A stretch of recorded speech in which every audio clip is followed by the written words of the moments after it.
Alléluia. Shalom à vous, bien-aimés, dans le Seigneur Jésus-Christ. Je vous salue dans le tout précieux nom de Jésus, celui-là qui nous a donné sa vie par la manifestation de son amour. Il a dit que le voleur ne vient que pour dérober, égorger et détruire. Mais lui, Jésus, est venu afin que ses brebis aient la vie, qu'elle soit dans l'abondance. Nous lui rendons gloire et honneur, et particulièrement, je voudrais élever son nom. Je voudrais le magnifier pour tout ce qu'il est en train de faire dans nos vies. La vie, la santé, la sûreté, la sécurité, la provision. Il est tout en tout. Nous sommes en train de finir le 3e jour du mois de février. Et j'avais commencé une série d'enseignements sur une problématique que nous sommes en train de décortiquer. Cette problématique nous amène à répondre à une question importante qui est: pourquoi les enfants de Dieu ne sont-ils pas bénis?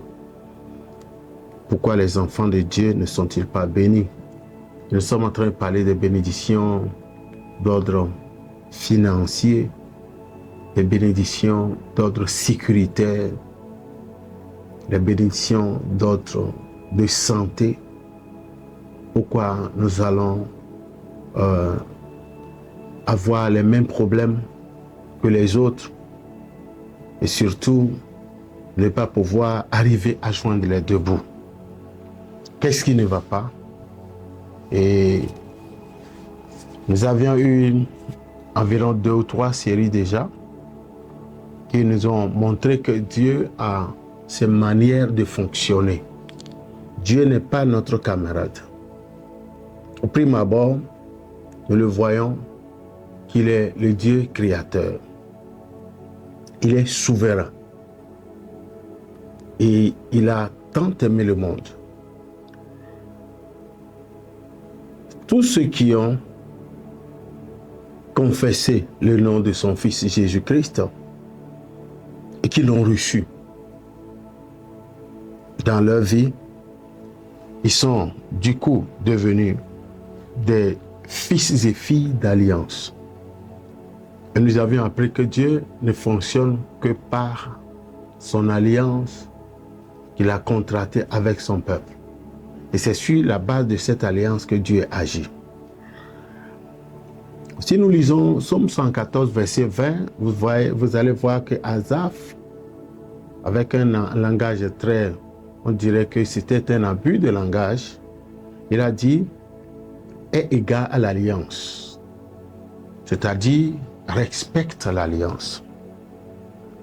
Car les lieux sombres du pays sont remplis de repères des brigands.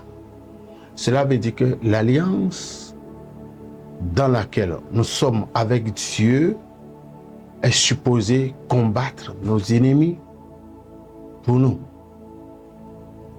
Nous avions aussi appris que Dieu ne veut pas que quelqu'un touche à sa gloire, que quelqu'un touche à sa place. Il est notre priorité. Et tout ce que l'on place, tout ce que nous utilisons pour le substituer, pour le remplacer, la chose même a des problèmes et vous-même, vous avez des problèmes. C'est-à-dire, si votre boulot, carrière, prend la toute première place de votre vie, votre boulot même, votre carrière a un problème et Dieu ne va pas être content de vous. Même si vos enfants ou votre mari a pris la toute première place dans votre vie et Dieu est relégué peut-être au 2e ou 3e rang, vous ne serez pas béni. Jésus était très clair en disant, cherchez premièrement le royaume et la justice de Dieu, toutes les autres choses vous seront, pour lesquelles les gens s'entretuent, ils transpirent, ils ne dorment pas. Je vous le donnerai gratuitement. Le christianisme est une base de l'école, ou d'école qui a pour objectif de former les membres de Jésus en les enrôlant dans un programme qu'on appelle le discipolat. Le discipolat. Ce qui veut dire que dans ce programme de formation, chaque enfant de Dieu doit comprendre que même avant d'aller au baptême des eaux, on doit se préparer pour devenir les disciples de Jésus. C'est-à-dire, à la sortie des eaux, nous sortons des eaux avec la casquette du discipolat. Normalement, c'est ce qui doit être fait. Parce que à la fin de la journée, nous devons nous assurer que chacun ait eu à travailler à sa maturation. Aujourd'hui, nous sommes remplis des histoires dormir debout. Nous sommes remplis des rêveries. Et nous pensons que c'est Dieu qui doit nous servir. Mais nous oublions que lui, il nous a créés. Il est le potier. Nous sommes les ouvrages dans ses mains. Et il doit nous utiliser. C'est en nous utilisant qu'il va prendre soin de nous. Personne ne pourra laisser sa coupe sale et toujours vouloir l'utiliser. Elle va tomber malade. Praise the Lord. Alors ce soir, cette nuit, je voudrais vous entretenir ce jour en essayant de répondre à cette question, à la question qui est, pourquoi les enfants de Dieu ne sont-ils pas bénis? Vous voyez, la bénédiction n'est pas d'avoir de l'argent seulement, des biens matériels seulement. Il y en a qui ont vendu leur âme pour avoir tous ces biens, mais la triste réalité est que Dieu n'a pas béni ce qu'ils ont. C'est la raison pour laquelle ils sont malheureux à côté de ces choses-là. Ils sont très, très, très malheureux à côté de leur fortune. Je ne parle pas de ça. Il est dit que c'est la bénédiction de l'Éternel qui vous enrichit, qui enrichit et qui ne la fait suivre d'aucun chagrin.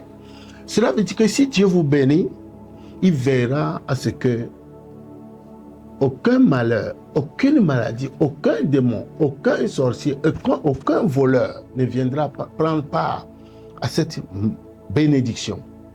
Pourquoi Jabez, dans sa prière, il a dit, si tu me bénis et que tu étendes mes limites, et si tu fais en sorte que je ne sois pas dans la souffrance. Donc, Jabez, dans sa prière, il a prévu aussi l'aspect sécuritaire. L'aspect sécuritaire. Alléluia. C'est important. Bien-aimés, vous êtes réellement bénis. Donc, nous allons voir, comme je vous l'avais dit, 2 points qui en ajoutent par rapport à ce que nous avions déjà vu, parce que nous sommes en train de voir les réponses qui pourront être apportées pour essayer de vraiment comprendre les raisons pour lesquelles nous ne sommes pas bénis selon les perspectives bibliques. Et par après, à la fin de cette série, tout le monde va rentrer dans son domaine et faire ce qu'on doit faire. Vous voyez, il y a les devoirs de maison et les droits de rédemption. Les devoirs de maison et les droits de rédemption. Ce que tu es censé faire, si tu ne le fais pas, Dieu ne va pas te bénir. Dieu ne va pas te bénir. Et ce que Dieu n'a pas prévu pour nous, nous ne devons pas le chercher à tout prix. Ça ne va pas non plus nous aider. Alors, le premier point que nous allons voir cette nuit, alléluia, c'est la parole de Dieu. À la lumière de Josué chapitre 1, le 8e verset, nous voyons que ce livre de la loi ne s'éloigne point de ta bouche. Médite-le jour et nuit pour agir fidèlement selon tout ce qui est écrit, car c'est alors que tu auras du succès dans tes entreprises, c'est alors que tu réussiras. Ne t'en détourne, ne t'ai-je pas dit, Ne t'ai-je pas donné cet ordre? Fortifie-toi et prends courage. Ne t'effraie point et ne t'épouvante point, car ton Dieu est avec toi dans tout ce que tu entreprendras. Donc ici, nous voyons la parole de Dieu. Il est écrit que ce livre de la loi ne s'éloigne point de ta bouche. Bien-aimé, la parole de Dieu est un pain divin, un pain spirituel. C'est pourquoi on parle de. On ne lit pas avec la bouche, même si on doit faire une lecture audible, c'est les yeux qui lisent. Même si la bouche transcode, interprète, donne un son à ce que les yeux voient par l'interprétation du cerveau. Nous voyons ici que la parole de Dieu, c'est une nourriture spirituelle. Alléluia. Alors, quel est aujourd'hui le problème? Notre problème ici, c'est que nous sommes sévèrement attaqués par un démon qu'on appelle Léviathan, qui se trouve dans Ésaïe chapitre 27, verset 1. Cet esprit qui est un serpent fuyard, un serpent ancien qui joue beaucoup de rôles, empêche et les hommes de Dieu et les ouvriers du Seigneur d'étudier la parole de Dieu. C'est ce qui fait que beaucoup d'enfants de Dieu ne peuvent pas garder la parole de Dieu dans leur tête, dans leur cœur. Nous nous empressons et nous lisons d'une manière éjaculatoire. Nous glanons sur les versets. On dit que ce livre de la loi ne s'éloigne point de ta bouche. Médite-le jour et nuit. Médite-le jour et nuit. Médite-le jour et nuit. Afin d'agir fidèlement selon tout ce qui est écrit. Car c'est alors que tu auras du succès dans tes entreprises et c'est alors que tu réussiras. Vous voyez, il y a tout. La parole de Dieu contient tout. Il y a environ 31 000 versets remplis de prophéties et de bénédictions. Dans la Bible, nous pouvons trouver le mot prière environ 650 fois. 350 fois au verset qui parle sur la foi. 185 versets qui parlent de l'espoir. Comment devons avoir de l'espoir? Il y a 2350 versets qui parlent sur les finances. Et Jésus a fait sortir 37 paraboles et 23 parlent des finances. Sans parler des versets qui parlent d'autres choses comme la guérison, comme les mariages, comme le fruit des entrailles, comme la victoire sur nos ennemis, comme la longévité et autres. Les réalisations que nous devons faire. Tout se trouve dans la parole de Dieu. Tout se trouve dans la parole de Dieu. Ça, c'est la parole de Dieu.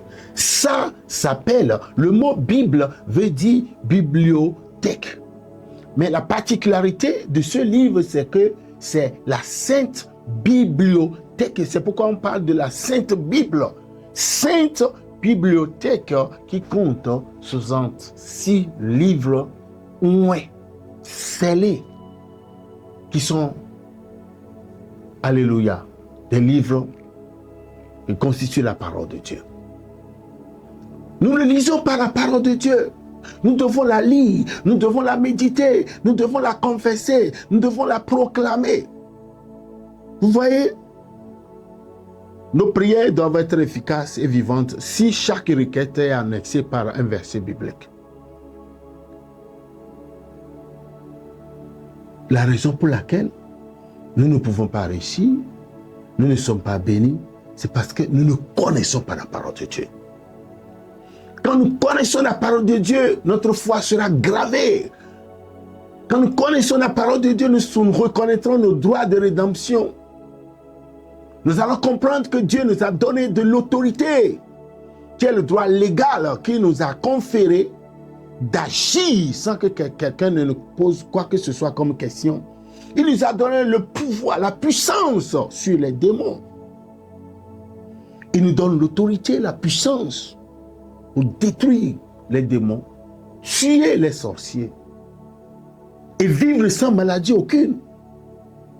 Parce que ne pas tomber malade veut dire que vous avez votre prospérité physique.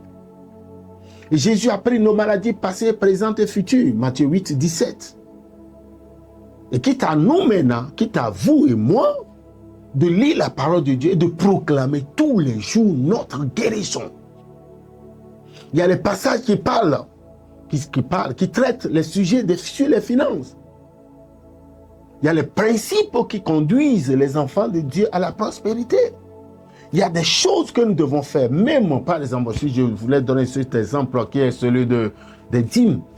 Même si vous n'êtes pas né de nouveau, vous n'avez pas reçu Jésus, que vous payez vos dîmes, vous serez financièrement béni. Vous aurez la grâce d'avoir votre ciel ouvert pour avoir l'intelligence divine, l'intelligence financière. Mais seulement vous n'avez pas le salut. C'est des principes qui ne sont pas chrétiens, qui sont accessibles à tout le monde. Même si vous n'êtes pas né de nouveau, vous faites les bonnes œuvres, genre les aumônes, en soutenant les pauvres, vous serez bénis. Mais seulement votre âme n'est pas sauvée. Alléluia. Le diable, vous voyez, dans le ministère de la délivrance, il y a des démons. Quand on arrive à un niveau, à une phase de la délivrance, les démons refusent de quitter. Il y a des types de versets, quand vous commencez par les citer, ils quittent. Ils quittent immédiatement. Quand vous voyez des versets de bénédiction, les versets de victoire, vous les écrivez, vous faites ça, genre autocollant, vous les collez à vos portes, dans vos chambres, tout ça là. Il y a les démons, les voient, ils sont automatiquement jugés. Moi, je suis dans le ministère de la délivrance, c'est ce que je suis en train de vous dire. Alors, le diable, par la forme de cet esprit qu'on appelle Léviathan, le serpent fuyant, le serpent ancien, empêche les enfants de Dieu d'étudier la Bible. Ils lisent tous les autres livres. Ils bossent dur jusqu'à avoir leur agrégation, leur master 2. Mais avoir du temps pour étudier la parole de Dieu d'une manière systématique, non. On n'a pas ce temps. On va à l'église et puis on se contente sur les versets que notre prédicateur, notre pasteur nous a donnés. Et puis à la sortie de l'église, nos Bibles sont fermées et ça fait le dimanche prochain. Comment est-ce que tu pourras réussir? Non. On dit, et quand tu le fais, tu médites la parole de Dieu, on dit, la Bible dit, en agissant fidèlement selon tout ce qui est écrit. Dieu ne viole pas son protocole, enfant de Dieu. Cesse d'aller vers les magiciens, cesse d'aller vers les tradis praticiens, cesse d'aller vers ceux-là qui font la vision. En lisant même la parole de Dieu, les écailles, tes yeux spirituels seront guéris. Les écailles vont tomber de tes yeux, tu vas commencer par voir. C'est la parole de Dieu qui nous transforme. C'est la parole de Dieu, elle transcende même, alléluia, va jusqu'à nos moelles jointures, séparant l'esprit de l'âme. C'est la parole de Dieu qui pourra rentrer dans tous les compartiments, départements de ta vie. Mais si tu n'as pas le temps de l'étudier, si tu n'as pas ce temps, tu ne pourras pas réussir. Le diable n'est pas bête. J'ai entendu des musulmans, j'ai entendu dire qu'il y a certains musulmans qui ont mémorisé tout le Coran et ils vont faire des concours. Ils mémorisent tout le Coran. Quand bien même, en fait, le Coran ne compte qu'environ 6000 versets. La Bible est aux 31 000. Et même si nous arrivons à mémoriser 5000 versets, c'est déjà grand. C'est déjà grand.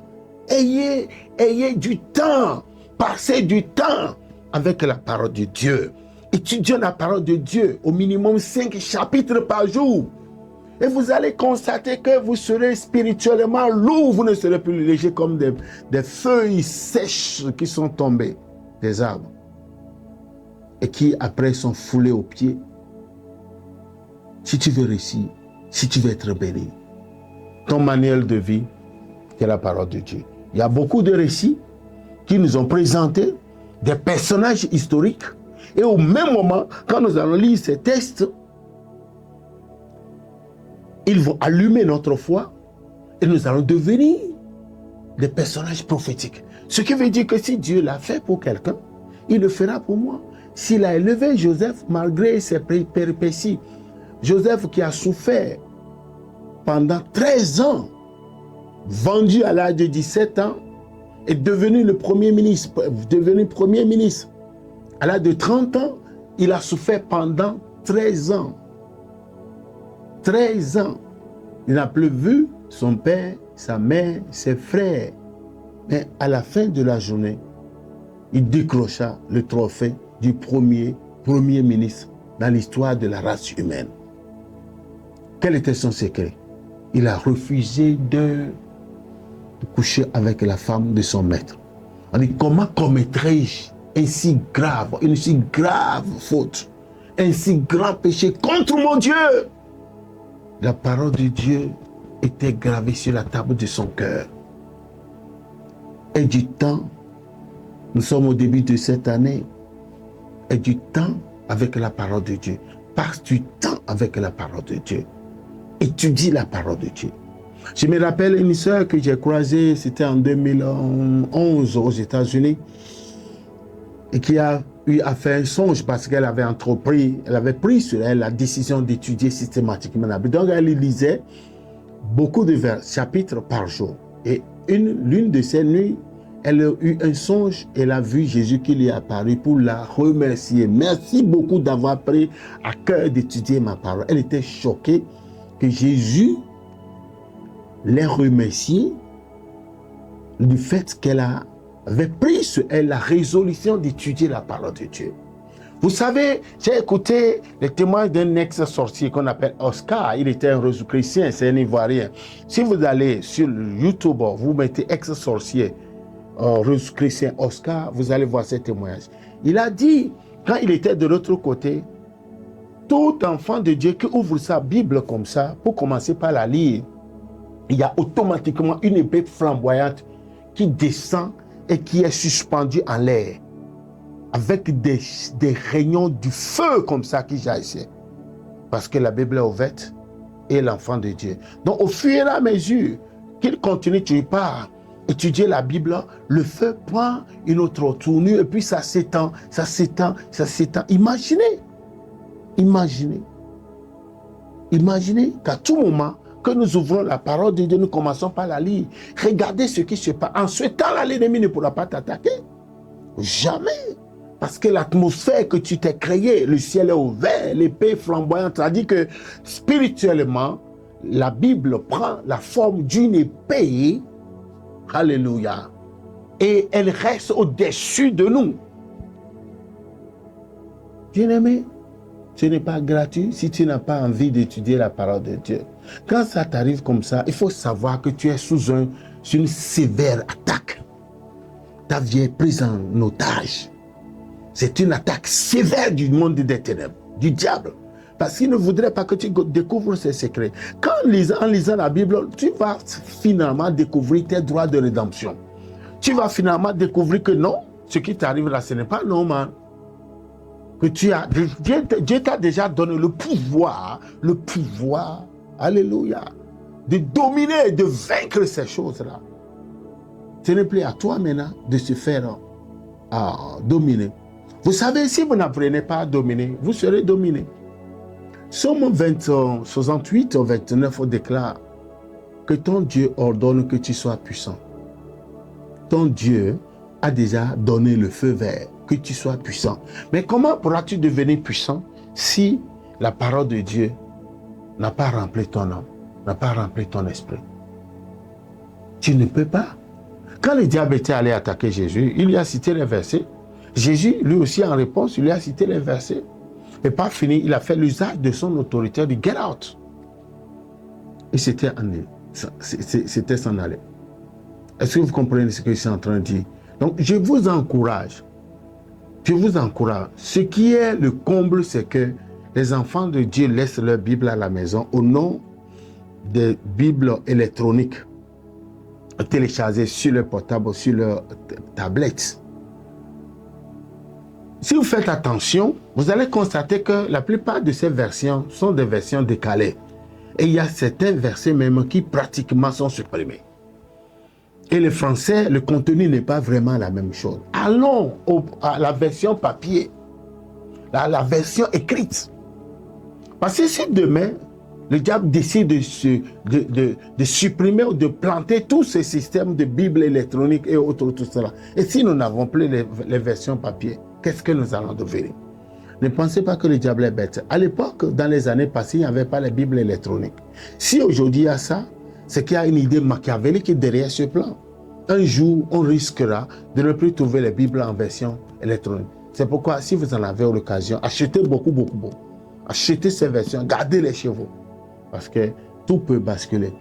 Si on vous a dit que le Covid-19 allait venir pour tout changer aujourd'hui, vous n'allez pas croire. Demain, nous ne savons pas ce qui nous est réservé. Nous devons prendre nos dispositions. Si vous voulez réussir au cours de cette année 2025, revenez à la parole de Dieu. Revenez à la parole de Dieu. Disciplinez-vous. Je vous avais dit dans l'un de mes enseignements que Dieu ne viole pas son protocole. Dieu, il ne viole pas son protocole. Psaume 148, verset 6 déclare, il a établi les lois et il ne les violera pas. La toute première priorité de l'homme, c'est Dieu. Ce n'est pas, Jésus a dit dans Jean 15, verset 7, ce n'est pas vous qui m'aviez choisi, c'est moi qui vous ai choisi, établi, afin que vous allez porter des fruits qui demeurent. Et là, venez demander au Père ce que vous voulez, et cela vous sera accordé. C'est lui qui nous a conçus, c'est lui qui nous a créés. Je retourne un peu vers le texte de Jérémie que nous lisons presque tous les jours. Et écoutez ce que Dieu a dit à Jérémie. Alléluia. Je voudrais arriver quelque part, c'est pourquoi je reviens sur ce texte que nous connaissons tous, Jérémie 1,5. La Bible dit, avant que je t'eusse formé dans le ventre de ta mère, qui a formé, avant cette conception, alléluia, je te connaissais. Donc c'était dans la mémoire de Dieu, c'était la prédestination de Dieu. Alléluia. Et avant que tu fusses sorti de son sein, je t'avais consacré, je t'avais établi prophète des nations. Donc, ce ne sont pas nos parents, c'est Dieu. C'est Dieu. C'est Dieu qui est notre priorité. C'est Dieu qui est ta priorité. La deuxième, c'est toi. C'est pourquoi tu dois apprendre à te donner un soin, à se protéger. C'est toi qui es la deuxième. Tu pourras choisir véritablement de devenir l'assistant de Dieu. David était l'assistant de Dieu. C'est pourquoi il était un ami serré où ce qu'il a décroché comme trophée, comme titre aux yeux de Dieu, l'homme selon le cœur de Dieu. Personne n'a eu cette grâce. C'est parce qu'il a donné à Dieu sa place. Et lui s'est nommé l'assistant de Dieu. C'est qu'il avait la révélation. Si vous voulez aller loin, Dieu n'est pas un magicien. Il ne viole pas son protocole. Il a dit, c'est alors que tu réussiras. C'est alors que tu auras du succès dans toutes tes entreprises. Si nous méditons la parole de Dieu, si nous agissons fidèlement selon tout ce qui est écrit. Et là, nous-mêmes, nous serons confiants qu'aucun démon ne pourra nous arrêter. Aucun démon ne pourra boire notre sang. Aucun sorcier ne pourra nous bloquer. Car avec l'autorité que nous allons manifester, comme ce fut le cas de Jésus, tous les démons qui viendront se prosterner devant nous. Dieu a parlé à travers la bouche du prophète Isaïe en disant, nul ne tiendra contre toi. Il a dit, quiconque se lèvera, quiconque se liguera contre toi, tombera sous ton pouvoir. Relisez-le. Pourquoi? Parce qu'une fois que tu es chargé, une fois que tu es en feu, une fois que la présence de Dieu, l'onction se manifeste, ça commence. Le soubassement, c'est la parole de Dieu. Alléluia. Je voudrais encourager quelqu'un à cela. Le deuxième point, c'est la prière. Pourquoi les enfants de Dieu ne sont-ils pas bénis aujourd'hui? C'est qu'ils n'aiment pas la prière. C'est qu'ils n'ont pas compris ce que c'est que la prière. La prière est le moyen de communication que Dieu a établi entre lui et son peuple. Il s'agit là de la prière de supplication. Il y a la prière de combat. Et chacun doit apprendre à aller sur son offensive et sa défensive. Mais en ce qui concerne le moyen, le réseau de communication qui établit un dialogue entre notre Dieu et nous, cette communion, c'est Dieu qui l'a établi. Allez là, en somme, nous devons comprendre que l'apôtre Paul nous exhorte dans 1 Thessaloniciens chapitre 5, verset 17, de prier sans cesse. Il a dit, priez sans cesse. Priez sans cesse. Qu'est-ce que cela veut dire? Pourquoi aujourd'hui les saints n'arrivent-ils pas à prier? Pourquoi? Si tu veux être un bon chrétien, sache que la prière doit occuper les 80% de ta vie.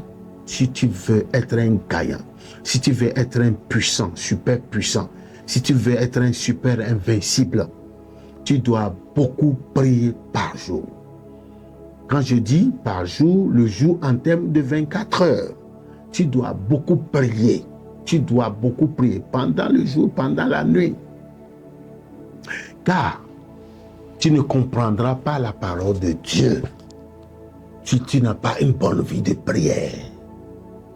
Il est dit que la parole de Dieu est émoussée dans les oreilles des saints qui ne prient pas. Il est dit également que les saints qui ne prient pas pêchent beaucoup.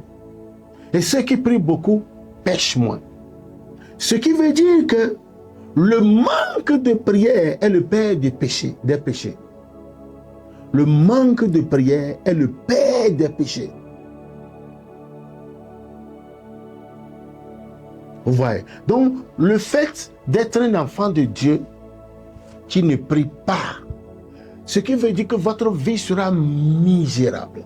Votre vie sera malheureuse. Il y a deux lois antagonistes qui régissent ce monde. Il y a deux lois. Une qui est régie par le législateur Jésus, l'autre qui est régie par le législateur Satan. Ça se trouve dans Romains chapitre 8, verset 2. Il est écrit, en effet, la loi de l'esprit de vie nous a franchis de toute loi du péché et de la mort. La loi de l'esprit de vie en Jésus nous a franchis de toute loi du péché et de la mort. Donc la loi de l'esprit de vie, elle régit la vie de tous ceux-là qui sont des enfants de Dieu, qui ont compris que le péché, quand tu pêches, 1 Jean 3, 8, quand tu pêches, tu deviens la propriété du diable. La Bible dit, celui qui pêche est du diable. Est-ce que vous voyez ce que je suis en train de dire? Donc, pour ne pas se laisser capturer dans le filet de l'oiseleur du diable, il faut comprendre qu'en tant qu'enfant de Dieu, tu dois aller à l'école de prière. Mais tu ne peux pas prier si tu n'as pas un programme d'étude de la parole de Dieu. La vie de ta prière, c'est la parole de Dieu. L'esprit de ta prière, c'est la parole de Dieu. La victoire de ta prière, c'est la parole de Dieu. Les révélations de ta prière, c'est la parole de Dieu. C'est très important. Aujourd'hui, il y a beaucoup de saints qui prient d'une manière saisonnière. Ils prient quand il y a assez de problèmes. Et le volume de prière en baisse quand tout semble aller bon. Votre foi ne pourra jamais s'activer si vous ne priez pas beaucoup, si vous n'étudiez pas la parole de Dieu.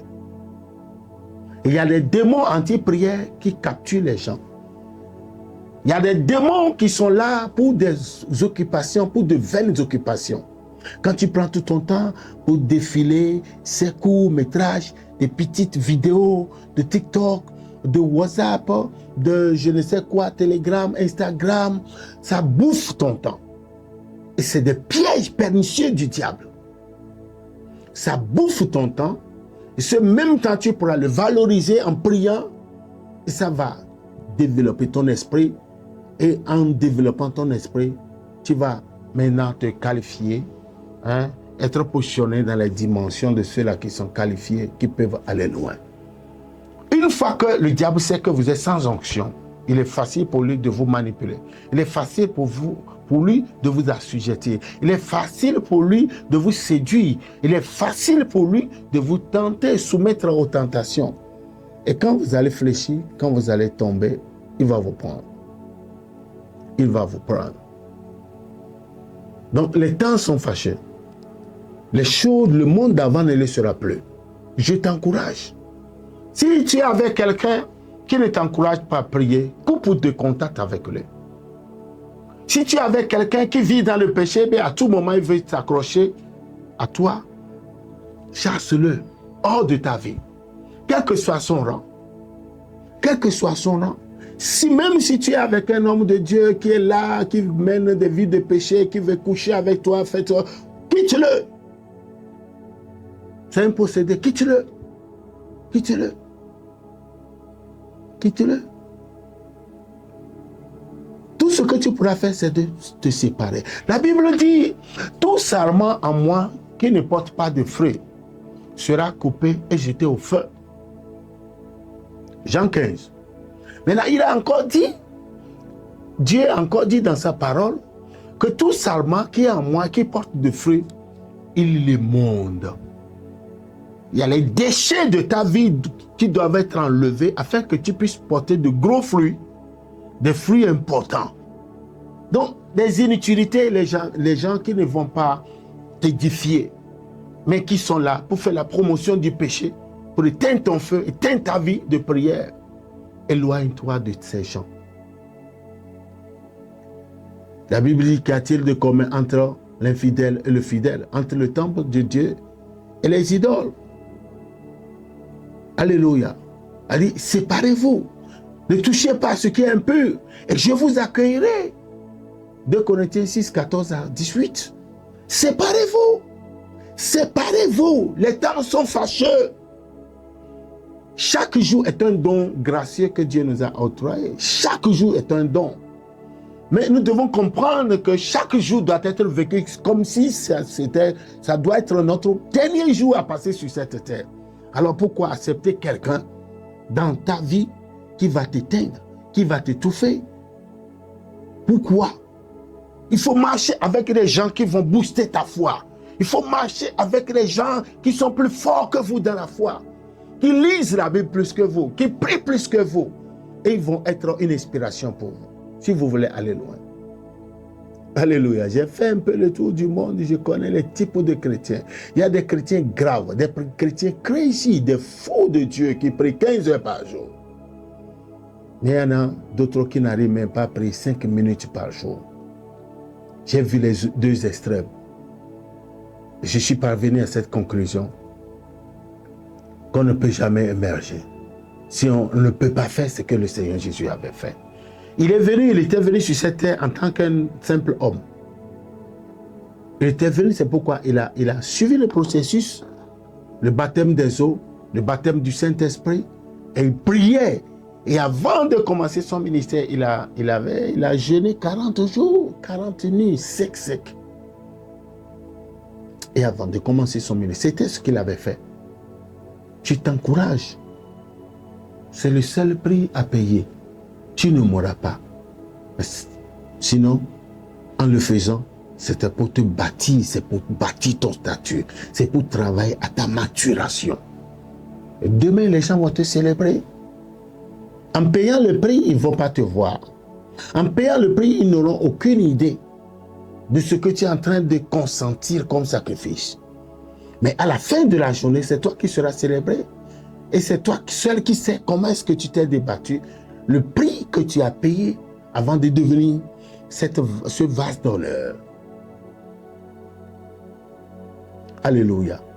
Si tu veux être béni, la parole de Dieu ne doit plus s'éloigner de ta bouche. La prière ne doit plus être facultative.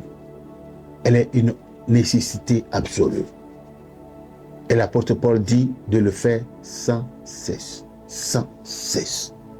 Je voudrais prier pour quelqu'un. Que Dieu le fortifie. Toi qui es sous l'embargo de l'esprit de Léviathan. Toi qui ne crois même pas en la parole de Dieu. En l'étude de la parole de Dieu. Dans la délivrance. Je décrète et déclare que l'Esprit de Dieu te libère de cette damnation, de cette faiblesse spirituelle.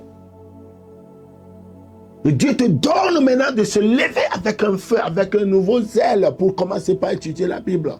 J'active par la puissance du Saint-Esprit ton autel de prière.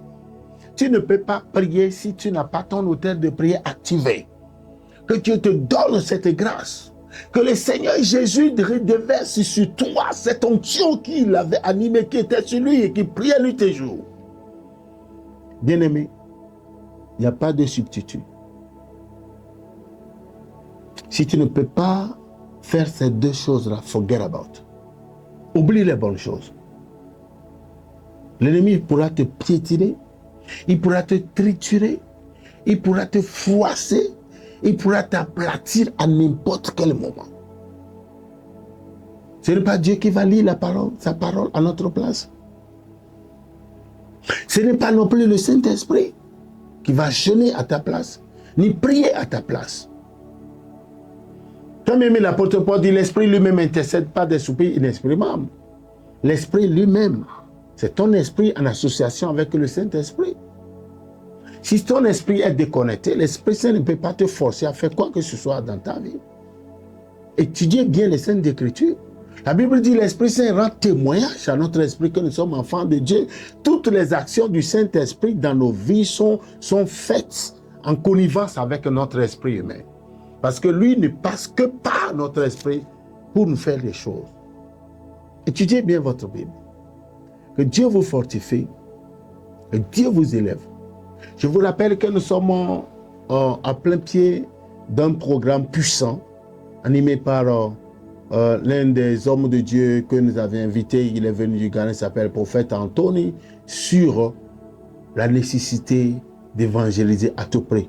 La moisson est mûre, mais il y a peu d'ouvriers. La moisson est mûre, mais il y a peu d'ouvriers. Donc, qu'est-ce que cela veut dire?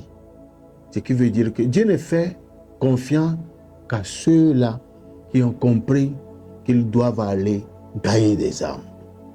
Dieu ne finance pas le fiasco. S'il te fait confiance, il va te gâter par des bénédictions. Mais ceux en qui il place sa confiance, ce sont ceux-là qui ont compris qu'il les a établis pour aller gagner des âmes pour lui. Nous vous invitons, le programme continue. Et d'ici le samedi, nous allons baptiser de nouveaux convertis. Je sais que le Seigneur, même ce soir, c'était fort.